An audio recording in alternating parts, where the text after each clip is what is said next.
নমস্কার। সারাক্ষণ যন্ত্রের মতো রুটিন মেনে কাজকর্ম, পড়াশোনা, খেলাধুলা, মনোরঞ্জন করে গেলে তো হবে না।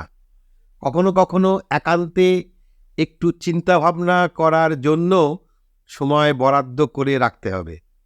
ভাবতে শিখুন, আর ছেলে মেয়েদেরকেও ভাবাতে শেখান। ছাত্রছাত্রীরা যেন পাঠ্যসূচির বাইরে গিয়ে মাঝে মাঝে স্বরচিত কাব্য, গল্প, নাটক, প্রবন্ধ ইত্যাদি লেখার চেষ্টা করে, যেটাতে তার মৌলিক চিন্তাভাবনার বিকাশ ঘটে। তবে সেটা বাস্তবে খুব একটা সম্ভব হয় না জানি।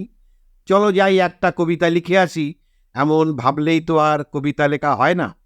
কিন্তু হঠাৎ করে এমন কিছু আমাদের চোখের সামনে বা অনুভবে চলে আসে, যার মাধ্যমে আমরা আমাদের চিন্তা শক্তি তথা বুদ্ধিমত্তাকে একটু ঝালিয়ে নিতে পারি, যেটা ব্রেনের জন্য খুবই ভালো এক্সারসাইজ।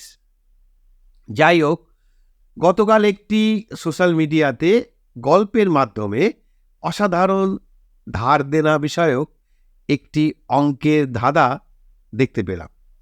কার লেখা সেটা অবশ্য জানি না। পড়ার পর ভাবছিলাম এর সমাধান কি হবে। প্রচুর কমেন্টস ছিল। কমেন্টসগুলি পড়তে লাগলাম বটে, কিন্তু সঠিক উত্তর পাইনি। ফলে চিন্তা ভাবনা করতে লাগলাম। তারপর অনেকটা ভাবার পর মনে হলো এর একটা সমাধান বোধহয় পেয়েছি, শেয়ার করব। আমি শিক্ষক জয়ন্ত সেন আপনাদেরকে educational and motivational tips channel সহজে শেখোতে স্বাগত জানাই। গল্পটা শোনাই। এক পর্যটক একদিন এমন একটি শহরে বেড়াতে এলেন যেখানে পুরো শহরটি ধার দেনায় ডুবেছিল। তো পর্যটক ভদ্রলোক 500 টাকার একটি নোট হোটেলের কাউন্টারে দিয়ে বললেন, আমি আপনার হোটেলের ভিতরে যাচ্ছি, দেখি কামরা পছন্দ হয় কিনা। হোটেল মালিক সঙ্গে সঙ্গে ঘিওয়ালার নিকট দৌড়ালেন, তাকে 500 টাকা দিয়ে পুরানো হিসাব মিটিয়ে দিলেন। ঘিওয়ালা টাকা হাতে পেয়ে দৌড়ালেন দুধওয়ালার কাছে, আর পৌঁছে 500 টাকা দিয়ে তার হিসাব চুকিয়ে দিলেন। দুধওয়ালা গেলেন গাইওয়ালার নিকট, তাকে 500 টাকা দিয়ে তার ধার শোধ করে দিলেন। গাইওয়ালা দৌড়ে গেলেন ঘাসওয়ালার কাছে, 500 টাকা দিয়ে তার হিসাব মিটিয়ে দিলেন। ঘাসওয়ালা টাকা হাতে আসতেই ওই হোটেলে দৌড়ে এলেন। ওখানে তিনি মাঝে মাঝে ধারে খাবার খেতেন। হোটেলের মালিককে সেই 500 টাকা দিয়ে তিনি হাঁপ ছেড়ে বাঁচলেন। কিছুক্ষণ পরে পর্যটক ভদ্রলোক ফেরত এলেন। 500 টাকার নোটটি ফিরিয়ে নিয়ে বললেন, সরি, কোনো রুম পছন্দ হলো না।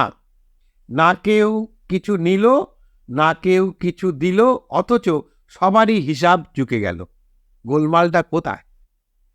এটা হলো মূল গল্প বা ধাঁধা, যাই বলি না কেন। গল্পটি শেষে লেখা আছে দেখলাম, আসলে কোথাও কোনো গোলমাল নেই। সবারই ভুল ধারণা হলো টাকা আমার, কিন্তু বাস্তবতা হচ্ছে পৃথিবীতে খালি হাতে এসেছেন, খালি হাতেই ফিরে যেতে হবে। এ সমাধানটি আমার ঠিক পছন্দ হয়নি, কারণ এটি একটি দার্শনিকের মতো মন্তব্য, কিন্তু আমার চাই যুক্তি ও অঙ্কের হিসাব। যাই হোক, এখন আমার ভাবা সমাধানটি বা বক্তব্য যদি আপনাদের কাছে গ্রহণযোগ্য বলে মনে হয়, তাহলে এই গল্পটির আসল মজাই কিন্তু থাকবে না।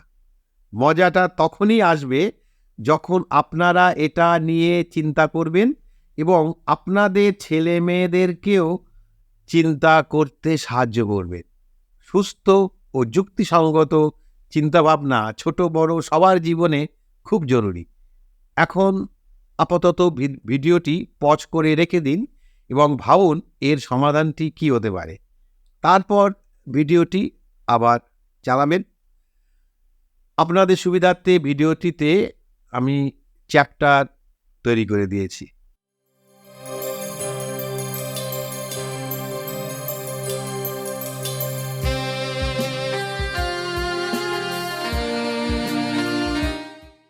আমার মনে হয়েছে এই গল্পটিতে বাস্তবেই কারো কোনো প্রকার ঋণ ছিল না, কারণ সকলের যেমন 500 টাকা দেনা ছিল তেমন 500 টাকা পাওনাও ছিল, কিন্তু সবাই ছিল স্থবির, কেউ কাউকে টাকা দিত না, তাই মনে হতো সবাই ধার দেনায় ডুবে আছে।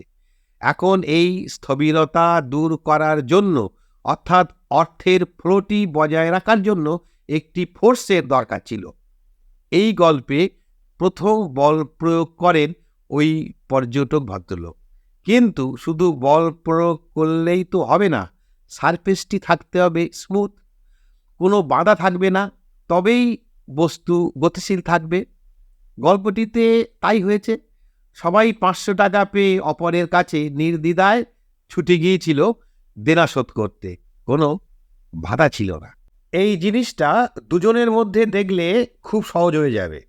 ধরা যাক এ এবং বিকে নিয়ে একটি বৃত্ত, এ বির কাছে যে টাকা পায় বি এর কাছেও সেই টাকাই পায়, তাহলে তাদের মধ্যে দেনা পাওনা বলে কোনো জিনিস থাকবে না, মানে কেউ ঋণী নয়।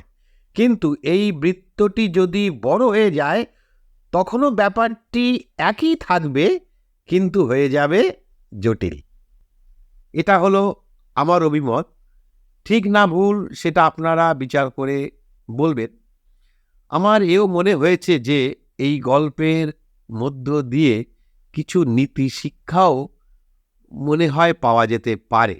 নীতি শিক্ষার বিষয়ে কিছু বললাম না, সেটা আপনারা জানাতে পারেন কমেন্টসের মাধ্যমে। ধন্যবাদ, ভালো থাকবেন, সুস্থ থাকবেন, জীবনে ভাবা অভ্যাস করবেন ও করাবেন। পরের ভিডিওতে আবার দেখা হবে, কথা হবে।